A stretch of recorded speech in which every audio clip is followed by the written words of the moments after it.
मध्य भारत में बसा एक छोटा सा गांव जिसका नाम था ढोलकपुर। इस गांव में ज़्यादातर सभी लोग खेती बाड़ी ही करते थे।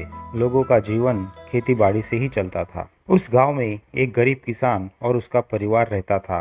पड़ोस में ही उसका बड़ा भाई और उसका भी परिवार रहता था। लेकिन बड़ा भाई और उसकी पत्नी बहुत घमंडी और चालाक थे। वो हमेशा गरीब किसान को और उसकी बीवी को परेशान करते थे, अपमानित करते थे, बच्चों को डांट फटकार भी देते थे, जबकि उनकी कोई गलती भी नहीं होती थी। एक दिन किसान के बच्चे आंगन में खेल रहे थे। अरे चलो हटो यहाँ से, बाहर जाके खेलो। और तुम्हारी माँ कहाँ गई? बुलाओ उस महारानी को। घर के सारे काम कौन करेगा? बड़ी माँ, माँ तो बाहर काम करने गई है और पिताजी खेत में काम कर रहे हैं। लो बोलो, अब मेरे काम कौन करेगा?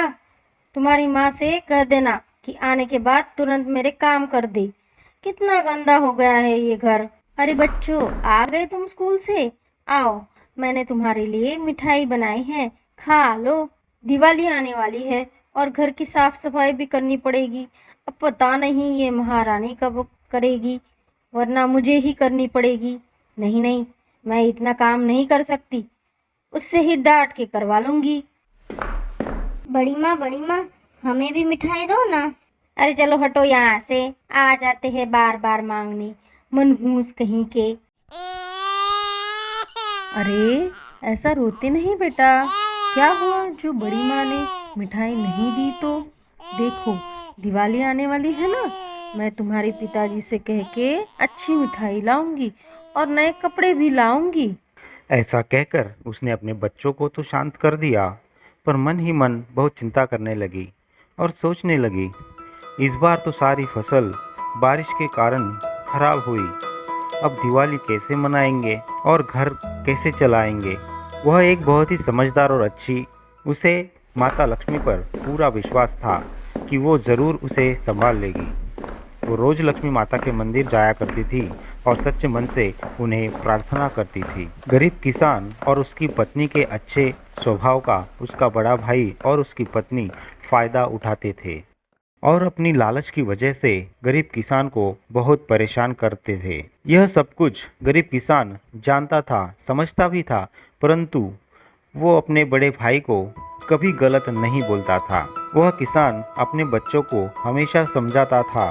किसान कहता है, अच्छाई का फल हमेशा मीठा ही होता है और सामने वाला इंसान चाहे तुम्हारा कितना भी बुरा करने की कोशिश करे, पर कभी भी बुरा नहीं होता। जैसे ही दिवाली आई तो गरीब किसान और उसकी पत्नी सोच में पड़ गए कि कैसे बच्चों को समझाए कि उनके पास बच्चों को देने के लिए कुछ नहीं है।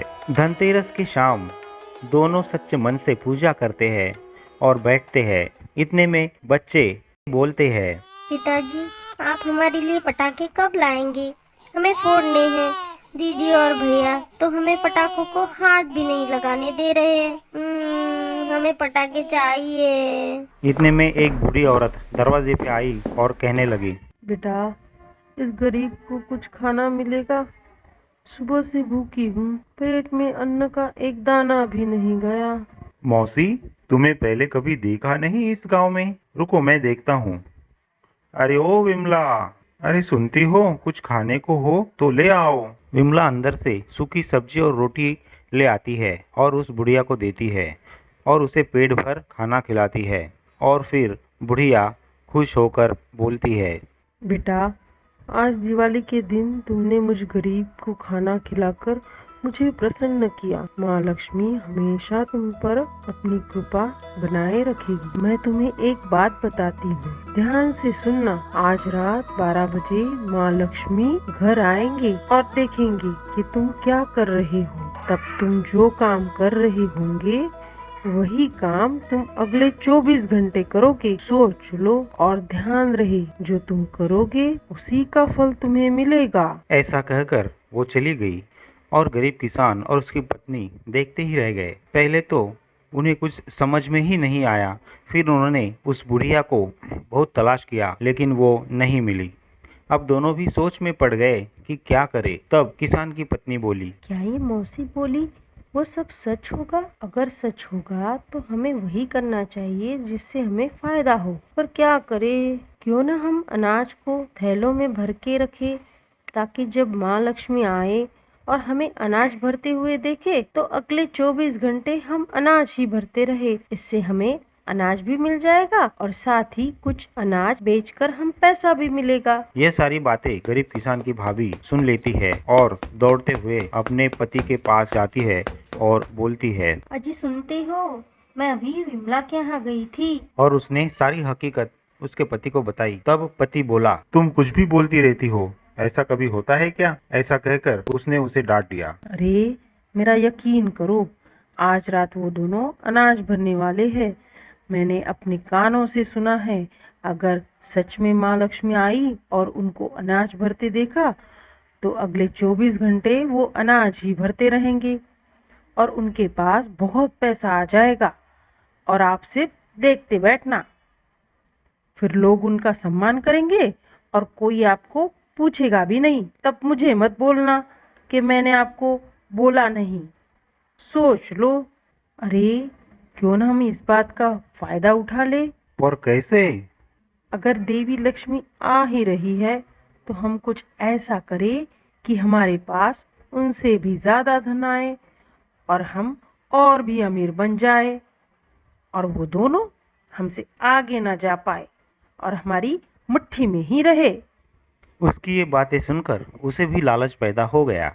बड़ा भाई, हाँ हाँ, तुम सही कह रही हो, हमें जल्दी ही कुछ सोचना पड़ेगा। सोचो सोचो। क्यों ना हम उस वक्त पैसे ही गिनना शुरू कर दे, ताकि जब लक्ष्मी जी आए और हमें देखे तो हम अगले 24 घंटे वही पैसे ही जमा करते रहे। हाँ हाँ, ये सही रहेगा, हम ऐसा ही करेंगे। अरे पर इतना पैसा हम रखेंगे कहाँ? उसके लिए हमें बड़ी बड़ी थैलियाँ लगेगी। चलो अभी से थैलियाँ सिलवाना शुरू करते हैं, ताकि हम सारा पैसा उसमें जमा कर सके। हाँ हाँ, चलो मैं कपड़ा फाड़ देता हूँ। अब वो दोनों भी उसी काम में लग जाते हैं। इधर गरीब किसान और उसकी पत्नी घर में बचा हुआ अनाज इकट्ठा करते हैं। धीरे धीरे रात के 10 बज जाते हैं। गरीब किसान और उसकी पत्नी बच्चों को खाना खिलाकर सुला देते हैं।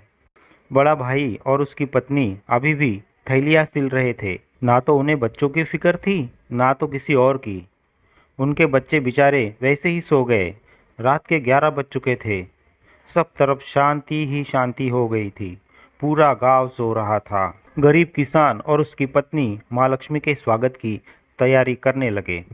गरीब किसान के पत्नी ने बाहर के दरवाजे पर दिए लगा दिए और घर के अंदर माता लक्ष्मी जी को बैठने के लिए एक आसन रख दिया और उसे रंगोली से सजा दिया। सारे घर और आंगन में दिए जला दिए। अब वो और गरीब किसान अनाज भरने लगे। इधर अभी भी बड़ा भाई और उसकी पत्नी थैलियाँ सिल रहे थे। घर के सारे कपड़ों की थैलियाँ सिलवाने लगे। ठीक रात के 12 बजे माता लक्ष्मी आई और उन्होंने देखा सारा गांव सो चुका है और एक ही घर के बाहर दिए जल रहे हैं। माता लक्ष्मी दरवाजे पे आई और देखने लगी। उनके स्वागत के लिए घर के अंदर एक आसन सजाया गया था और गरीब किसान और उसकी पत्नी अनाज भर रहे थे। माता लक्ष्मी यह देखकर बहुत प्रसन्न हुई। उन्होंने तथास्तु कहा और जैसे ही तथास्तु कहा, अपने आप अनाज बढ़ता गया और धीरे धीरे सारा घर और आंगन में अनाज ही अनाज भर गया। इधर माता लक्ष्मी बड़ा भाई और उसकी पत्नी के घर आई और देखा कि वे दोनों थैलियाँ सिल रहे हैं। माता लक्ष्मी ने तथास्तु कहा, वहाँ से चली गई। जैसे ही माता लक्ष्मी ने तथास्तु कहा, अपने आप कपड़ा बढ़ता ही गया और वे दोनों सिलाई करते रहे। पैसों की लालच ने उन्हें इतना अंधा बना दिया था कि उन्हें वक्त का पता ही नहीं चला और वह थैलियाँ ही सिलते रह गए। इधर गरीब किसान और उसकी पत्नी अभी भी अनाज भर रहे थे। अभी गरीब किसान के पास इतना अनाज आ गया कि अब उसे रखने की भी जगह नहीं बची। तब उसने वह अनाज बेचने का निर्णय लिया और ये बात सारे गांव में फैल गई। अनाज खरीदने के लिए लोग आने लगे। शाम होते होते किसान के पास इतना पैसा आ गया कि इतना पैसा कहाँ रखना, ऐसा सवाल उसके मन में आया। तब उसे बड़े भाई की याद आई और वह उनके पास गया और देखा तो बड़ा भाई और उसकी पत्नी अभी भी थैलियाँ ही सिल रहे थे।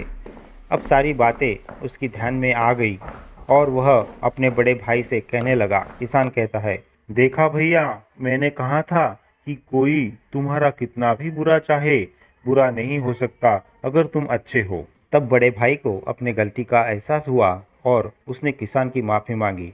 बड़ा भाई कहता है, मुझे माफ कर दो छोटे, मैं गलत था, मैंने तुम्हारे साथ बहुत गलत किया, आज इसकी सजा मुझे मिली है। इस तरह अच्छे विचार हमेशा अच्छा ही फल देते हैं। गरीब किसान के पास बहुत पैसा आ गया। उसने अपने बच्चों के लिए बहुत सारे नए कपड़े और मिठाइयाँ लाई और साथ ही पटाखे भी।